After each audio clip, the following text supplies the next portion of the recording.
ako lang yung kanyang, ako talaga yung tina-target kasi sabi niya ako, siya daw yung parang targeted attack. Actually, ako yung na-target. Dahil hindi sabi nagsimula ang news kay Ombudsman Rimulya at hanggang ngayon ay tinatalakay pa rin ni Ombudsman Rimulya ito at kay Secretary Garin. So, pero ako lang sa lahat ng mga nag-content, ako lang ang kanyang tinarget. So, dahil ba ako ang spokesperson, rather press briefer or press officer ng palasyo at ayaw nila yung aking mga kino-content, lalo na kung didibunk natin ang mga fake news peddler. Yeah. So doon naman yun lalo na kung hindi ka kaalyado ng Pangulo at hindi gusto mo na ibagsak ang Pangulo, nananawagan kang mag-resign ng Pangulo, Tama. ay malamang talagang hindi ka matutuwa sa mga sinasabi ko. Exactly. Kasi ako, ang sinasabi natin ay programa ng Pangulo at nire-refute natin yung mga false accusations at yung mga fake news nila.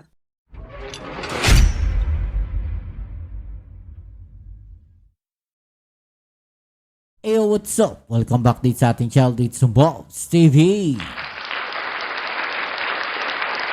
Alright, so tayo nagbabalik muli mga kababayan at ito pag-usapan natin, no? Tinarget nga ba ni Leandro Lebiste si Yusek Claire Castro kaya siya sinampahan ng kaso? Yan po ang ating alamin ngayon at pag-uusapan, pero syempre bago ang lahat, please don't forget to subscribe, like, share at comment dyan sa comment section. Alright, so ito pag-usapan natin mga kababayan, no? Tinarget nga ba ni Congressman Lebiste etong si Yusek Claire Castro, mga kababayan, matapos nga po niyang bigyan ng reaksyon at komentaryo. No, ito po naging pahayag ng ombudsman, mga kababayan. Nako po, pagka ganyan pala nakakatakot na po palang magbigay ngayon ng komentaryo at reaksyon. No, kasi baka masampahan tayo ng libel. De, honestly nakakatakot talaga kasi minsan hindi mo alam kung ano yung mga nasasabi nyo. Kaya minsan, kung makikita ninyo, may mga cut tayo sa mga videos natin kasi pinag-aaralan o pinapanood din muna natin maigi, no, yung mga ginagawa, sinasabi natin, mga babayan. 'Di ba? Kaya minsan ayoko na rin nagla-live ano sa palagay ninyo mga babayan, no? Meron bang nasabing mali etong si Yusek Claire Castro kung siya ay nagbibigay lamang ng kanyang opinion at reaksyon, no, dito po sa mga balita, no, na ating napapanood, especially, no, maingay nga etong si Congressman Lebiste dun sa issue po ng kumpanya niya na solar, mga babayan. No, so ito panoorin natin, no, ano nga ba mga babayan ang katotohanan, no, dito po sa mga nangyari na to na pagsasampa ng kaso ni Lebiste dito po kay Yusek Claire Castro. Alright? Let's go. Sa kanyang pahayag sa media kahapon, sinabi niya na wala naman daw siyang galit sa inyo, walang personalan at gusto lamang depensahan niya yung kanyang sarili. So ano yung reaksyon niyo dito? At yun nga may galit ba? May lungkot? May dismaya? Yun lang, nakakapagtaka mga babayan, iba yung sinasabi ni Topacio. Diba? Kasi sinasabi ni Congressman Lebiste na wala siyang galit kay Yusek Claire Castro, mga babayan, no, bakit nagsampa ng kaso kung wala naman palang galit? Diba? So, tinutumbok niya dito is yung mga sinabi po, no, ni Yusek Claire Castro, di umano, no, na libelous daw po. Pero nakakapagtaka mga babayan, bakit may statement si Topacio, no, na against sa gobyerno? No, based sa pagkakaintindi ko, mga babayan, parang ang lumalabas, no, ay ginigipit ng gobyerno ito pong si Lebiste dahil doon sa Cabral files na yan. Ang tanong nga kasi ng taong bayan, mga babayan, no, ang tanong ng taong bayan, bakit kung kailan namatay si Cabral, tsaka nilabas, no, yung Cabral files na yan na talagang tinutukan po. Kung inilalabas na niya yan dati, mga babayan, pero hindi kasi kagaya, no, hindi kagaya ngayon na talagang tinutukan nila yung Cabral files na yan. No, kasi sabi nga ni Lebiste, matagal ko na nilalabas yan, matagal ko na sinasabi. Bakit hindi nila ganon tinutukan yan? Bakit hindi nila in-emphasize yung Cabral files na yan? Bakit ngayon lang sobrang ingay? Diba? O, tuloy natin kung kailan namatay na yung tao tsaka pinaingay, no, yung Cabral files. Yun lang naman. no, yung opinion ko diyan, mga babayan. At marami rin tayo napapanood na nagsasabi na bakit ngayon lang parang tinutukan yung Cabral files na yan. 'Di ba? O tuloy natin. Ako naman din ay walang galit sa kanyang personal, Attorney Danny. At iginagalang ko ang kanyang ina na si Senator Loren Legarda. At nagkataon lang kasi, Attorney Danny, na siya ang laging laman ng balita. Exactly. So kapag meron na balita sa kanya, hindi maaaring hindi siya mapag-usapan. Lagi naman din siya nasa media, nagpapa-interview. So may mga pagkakataon, alam mo naman, pagka ang mga tao, especially pagka ang kanilang binablog about political or current issues, hindi maaaring hindi siya Papag-usapan. masama sa content. Oo. Yan nga yung sinasabi rin ni Senator Ping Lacson, no? Huwag bara-bara. At saka masyado siyang madalas, no? Sa mga interview sa TV. Di ba? No? The more na expose ka, yung overexposure kasi, talagang matututukan ka talaga. Magagawan ka ng reaction, komentaryo kung lagi ka nasa balita. Di ba? Lalo't may mga pasabog na nilalabas etong selebiste. Naturalmente, no, ay pag-uusapan po yung mga sinasabi niya, yung mga inilalabas niya. So, ang naging issue lang dito ay nung kinontent natin, ang isang episode kung saan nagsalita mismo si Ombudsman Remulla about dito sa prangkisa na di umano ay ibinenta yung kumpanya na may prangkisa. Oh. So doon tayo nagkaroon ng reaction at tayo bilang lawyer ay nag-explain sa ating mga viewers kung anong consequence and conflict of interest, lalo na kung ang kumpanya mo ay nakikipag-deal sa gobyerno at ikaw ay taga-gobyerno, lalo na ikaw ay miyembro ng House of Representatives. So, hindi ito malicious, hindi ito libelous dahil ina-explain mo doon sa viewers mo kung ano yung nasa batas. So, ang sabi ko pa doon sa bandang dulo, wag tayo, sa akin, every time na ako'y magkakaroon ng content, lagi ko sinasabi na wag tayo maging judgmental kasi wala tayong personal knowledge dito, tayo tinatalakay lang natin dito at ina-analyze. At kung meron namang ebidensyang maibibigay si Congressman Leviste ay ilaban na lang niya. Yun ay patungkol doon sa naging pahayag ni Ombudsman Remulla. Yun na nga mga kababayan, sinasabi natin, no, kung walang galit kay Jose Claire Castro, no, bakit kailangan sampahan ng kaso? Okay, so given na yon, no, na libelous daw di umano yung sinabi ni Jose Claire Castro. 'Di ba? So given na yon, kung may libelous doon mga kababayan. 'Di ba? Ang ano dito is ilabas niya yung ebidensya na hindi naman yan totoo. No, ito yung ebidensya diyan, no, sa sinasabi ninyo. Hindi totoo yan. So siguro ang naging ano rito is wag mo muna ilabas. No, parang ganon sabi ng abogado. Sa korte mo na lang ilabas. Bakit? Siyempre, para hindi mapag-usapan. Mga babayan, yun ay opinion ko lang. Pagka yan ay nasa korte, hindi naman natin napapanood yan. Unless, maglalabas sila ng detalye ng mga hearing. So, doon natin malalaman ano yung nangyari. No, doon sa libel case na yon, mga babayan. Diba? Doon lang natin malalaman. Not kagaya ng mga ganito, no, na ibinalita, diba? O ginawa ng reaction, ginawa ng video, mga babayan, no, nalalaman natin kagad. Pero ito, mag-aantay muna tayo. No, na nga ilang araw, ilang linggo, ilang buwan, bago natin malaman, no, na may ganun pala. Hindi pala talaga libelous. Or, ganun pala. Libelous pala yung sinabi ni Jose Claire Castro. Diba? But the problem doon, mga babayan, kung hindi libelous yun, the harm is done. Diba? The harm is done. Nagkaroon na ng diversion doon sa issue. Kasi natabunan, mga babayan. Not unless tututukan pa rin yan ng media. Diba? Yung tungkol po dyan sa issue na yan na nilagyan o ginawa ng reaksyon ni Jose Claire Castro. Diba? Tuloy natin. So, with that, wala ako nakikitang malicious, wala ako nakikitang libelous, at hindi ko alam at ako lang yung ako talaga yung tinatarget kasi sasabi niya siya daw yung parang targeted attack. Actually, ako yung na-target. Dahil hindi sa atin nagsimula ang news kay Ombudsman Remulla at hanggang ngayon ay tinatalakay pa rin ni Ombudsman Remulla ito. At kay Secretary Garin. So, pero ako lang, sa lahat ng mga nag-content, ako lang ang kanyang tinarget. So, So sinasabi dito ni Yusik Claire, no, gaya nung in-explain natin no nakaraan na posible, no, na dahil nagre-reaction o kilalang kilala si Yusik Claire Castro na talagang bumabatikos, no, nag-e-explain, nagpapaliwanag, mga babayan, talagang sumasagot, no, ng matapang. No, especially pagka may mga press briefing to, sa mga press con, 'di ba? Talagang ibang sumagot si Yusik Claire Castro, natutukan siya. No, posibleng ganon. No, yun yung sinasabi dito ni Yusik Claire Castro. Posibleng siya yung na-target. Dahil kilalang kilala siya. 'Di ba? Spokesperson siya, no, ng PCO. So, tatargetin talaga siya. Anything na sasabihin niya, then nakikita nga natin eh. 'Di ba? Sabi ko nga noon, si Yusik Claire, tatargetin niya kasi talagang lumalaban yan. No. Si Secretary Vince Dizon, nagtatrabaho ng maayos, tatargetin yan. 'Di ba?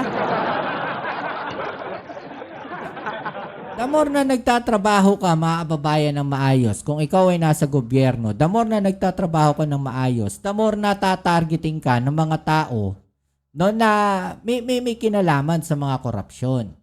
Diba? Ganun na mangyayari talaga dyan. No? Hindi natin sinasabing si Lebiste, ha. Ang sinasabi natin dito in general.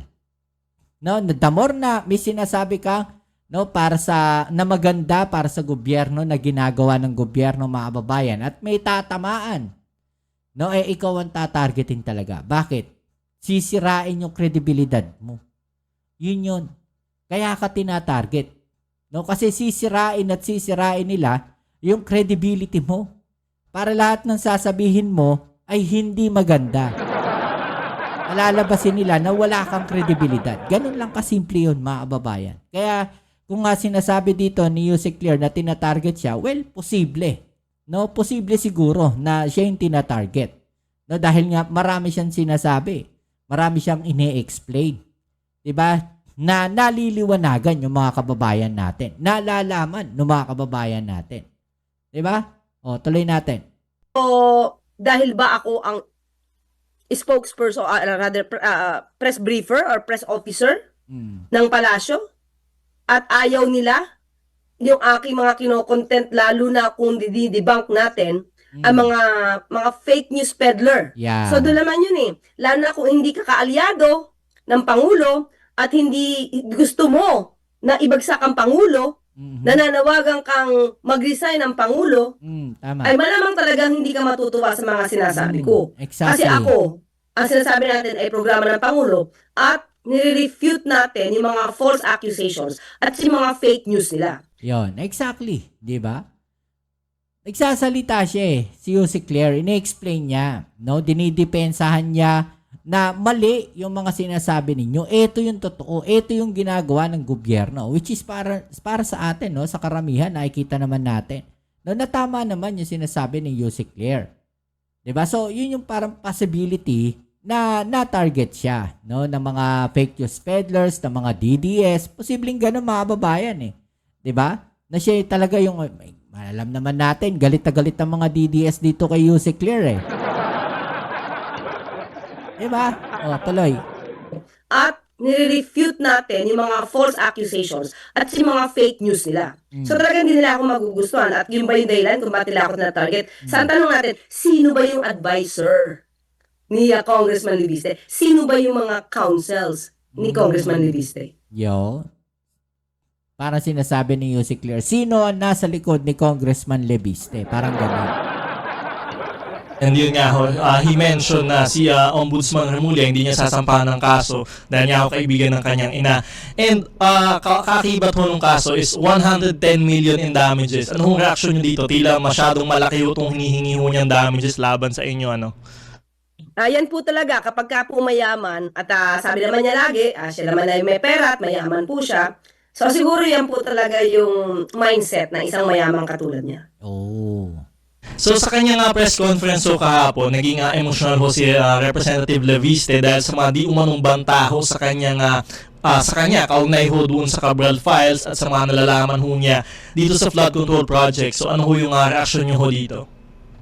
Actually ako mga babayan, no, ganito lang yan. Congressman ka. No, congressman ka, anak ka ni Senator Loren Legarda. Well, hindi natin naiintindihan kung anong isip ng mga ng mga politician. No, pero pwede nating isipin, mga babayan, na ikaw ay congressman, makapangyarihan ka, no? Nanay mo senadora, bakit hindi mo expose yung mga nagbabanta sa inyo yan? 'Di ba? Para once and for all, tapos ang usapan. O pinagbabantaan ninyo ako tungkol dito sa Cabral Files. No, edi may expose sila. 'Di ba? Bakit hindi ilabas? Bakit hindi i-expose? Kung sino yung mga nagbabanta na yan, no, kung may sinasabi na nagbabanta dito kay Congressman Leviste, bakit hindi niya i-expose? Bakit hindi niya ilabas? No? Kung sino yung mga tao na yan. Kayang-kaya naman siguro nila yan, alam naman natin, no? Sabi nga natin, nanay niya si Senator Loren Legarda, kongresista siya. No, suportado naman siya ni Senator Ping Lacson. Maraming sumusuporta sa kanya. 'Di ba? Well, hindi natin alam, madali ba 'yon para sa kanila bilang politician o mahirap 'yon para sa kanila? No, kasi kahit politician sila, 'di ba? O tuloy natin. What for? No, sa mga maliliit na tao pala. 'Di ba? May lawyer naman siya, oh. Pablato nila. Ako nga, nagpablato na may death threat sa akin, eh. Exactly. Pablato niya ha? kung totoo. Pakita niyo yung mga text. Pakita niyo yung mga, sana, sana, totoo yung mga nate-text sa kanya. Yun na nga, 'di ba? Yun na nga, yung sinasabi natin, mga babayan. Kung may banta, 'di ba? Expose mo. Tatakot ka dun sa nagbabanta sa iyo. Congressman Leviste ka, anak ka ng isang senadora, natatakot ka dun sa banta, 'di ba? Well, kaya naman siguro nilang mag-ano ng maraming security. 'Di ba, mga babayan? Well, eto nga ginawa ni Yusek Clear, sabi nga niya, nag-file siya no, sa NBI. Ni-report niya sa NBI, mga babayan. Nagpa-blatter siya sa NBI. Well, kayang-kaya naman siguro nila yon. Well, dito medyo kay Yusek Clear, ano tawag natin dito? Nag-agree ako kay Yusek Clear Castro. Kayang-kaya nila magpa-blatter kung tutuusin, mga babayan. Kayang-kaya nga nila, I think, no? Sa tingin ko, kayang-kaya nga nilang i-expose, no, kung sino yung mga nag-ano na yan, nagbabanta eh. And by the time na na-expose nga nila yan, baka mas lalong tumigil yung mga nagbabanta na yan. Diba? Yun lang yun. Diba? Wala ka namang gagawin kung hindi pa blatter niya. Pero sa tingin niyo ho ba totoo ho yung mga sinasabi ho niyang banta talaga sa kanya ho dahil ho dito sa Cabral Files? Siya lang makakapagsabi niyan.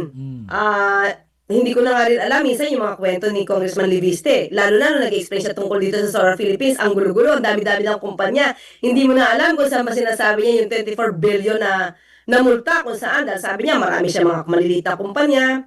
Pero maliwanag naman ang explanation ni Secretary Sharon Garin, eh. So parang maski na, if you can observe, yung iba niya mga interviews sa ibang mga radio stations at TV networks, medyo magulo yung kwento niya. So, maliligaw ka. So, sana liwanagin niya muna yung kwento. Ito, on the other side naman ho, Yusek, no? Nitong nagdaang linggo, nag-file din ho kayo ng report sa NBI laban naman kay former Press Secretary Trixie Cruz Angeles at Ahmed Paglinawan kaugnay sa mga di umano nga banta sa inyong buhay. So, nakapag-decide na ho ba kayo na maghahain kayo ng kasong kriminal laban ho sa dalawang ito, no? 110 million din. Hindi, muna, Attorney Danny, no? The only reason why I have to do that, kasi, alam mo naman yan, lawyer ka naman eh. Protection. I mean, diba, kung ikaw makakatanggap nun, at alam mo na itong mga taong to ay may kakilala, may kaugnayan sa mga taong may kakilalang assassin, na taong kayang magbanta on air sa Pangulo, sa First Lady, at sa dating House Speaker, maaalarma ka. Because may kapasidad. May kapasidad. So, kung sinasabi nila bakit yung iba daw ay nagdedetect sa akin. Actually, Atty. Danny, to tell you the truth, hindi ko alam kung may iba pang nagbabanta sa akin. Hindi ko rin naman alam na kung hanggang saan ang galit nila sa akin, lalo na nung napasok ako sa Malacanang. At alam ko naman kung sino yung mga galit na galit sa atin. At kumbaga, kung makapagmura ay sagad Kumbaga, sabi nga nila, sagad to the bones. Actually, Atty. Danny, hindi lang yun yung sinabi, kung nabasa mo yung post nila, may mura yun. Kung nakita mo, PAKYU. Minura pa tayo. Sa atin naman walang problema kung babati ko sila. Pero iba kasi yung may papabanta sa buhay mo. Ibang level yun eh. Tayo kaya natin sumapo ng mga pagpuna. Okay? Sana wag lang yung pagpuna nila, wag naman sandaan hindi sa fake news. Kasi ang dami-daming pumupuna, iba-ibang kwento na. 'Di ba? Yun lang sana kasi ang kawawa diyan, hindi lang ako ang kawawa diyan yung mga tao maaaring maniwala sa inyo Exactly. na sa mga kasinungalingan nila. Yan naman ang tingin ko naman na balak talaga nila. Mapalawig yung kanilang kasinungalingan para masira yung katotohanan. Oh, Diba? yun yung sinasabi natin, no? Yung kredibilidad ni Jose Claire Castro ang sisirain. Para every time na magsasalita siya, mga babayan, no, pwedeng sabihin na wala kang credibility. No, hindi totoo yung mga sinasabi mo. No, yun yung sinasabi natin. Yung credibility na iniingatan ni Jose Claire Castro, yun yung sisirain niya. Kasi kung hindi nila kayang sirain personally, no, hindi nila kayang basta-basta sirain si Jose Claire Castro, yung credibility niya, no, gagamitin laban sa kanya. Yun yung sisirain. Diba? Sa tingin ko naman, okay naman si Jose Claire Castro sa marami nating mga kababayan. Diba? Pero kung sabi nga natin, kung nagsasabi ka ng katotohanan, no, at totoo yung mga sinasabi mo, no, yung mga opinion mo ay totoo, that's the time, no, na talagang maraming magagalit kay Jose Claire Castro. Diba? So yun lang yun. Pero sana wag lang magbanta, wag lang fake news. At iwasan na rin magmura. Huwag nilang gayahin yung mga idolo nila. Sarili na sanay magmura. Ito sa isang statement, sinabi naman ho nila former Press Secretary Trixie Cruz Angeles na nagbibigay daw ho ito ng chilling effect sa mga kritiko na administrasyon at supresyon ho ng freedom of speech, freedom of expression. May basehan ho ba sa tingin nyo yung pahayag ho na ganun? Ito na, yung freedom of speech na sinasabi nila. No? Kagaya nga nung sabi natin, no? In general, no, nakikita natin, in general, kapag sila ang bumabanat, mga babayan, at nag-react, no, ang gobyerno, may ginawang aksyon ng gobyerno, mga babayan, sasabihin nila, no, sinisiil, no, inaano yung freedom of expression nila. No? Pero freedom of expression na kung saan may mga nagbabanta, 'di ba? May nagmumura sa pangulo. Well, that's the time na hindi na ata, no? Hindi na ata freedom of expression 'yun. Sobra-sobra na 'yun. May mga pagbabanta na 'Di ba? Na ginagawa o sinasabi yung ibang mga kritiko ng ating gobyerno o ng ating pangulo. Pero mga babayan, anong nangyayari kapag ito pong administrasyon, yung mga tao ng administrasyon, mga vloggers ng administrasyon, no, na pro-administration, may mga nasasabi, kaso kaagad. So, nasaan yung freedom of expression doon? Diba? Pinakasuhan. So, nawawala yung freedom of expression. Ibig sabihin, yung pagbabanta sa buhay, freedom of expression na yon. Exactly. Sabi mo, Sinasabi wala na natin. dapat sa revised penal code yung grave threats. So, para naman, abogado naman sila. Alam din naman nila kung ano ang hangganan ng freedom of expression. Alright. So, yan mga babayan, no, talakayin natin to sa susunod na video natin. Maganda to. Okay, so hanggang dito na lang muna ang ating video ngayon at magkita-kita tayo sa ating next video upload. Ito po muli ang inyong Kuya Mobsit sa Mobs TV and please don't forget to subscribe, like, share, at comment dyan sa comment section. Alright? Peace. I'm out.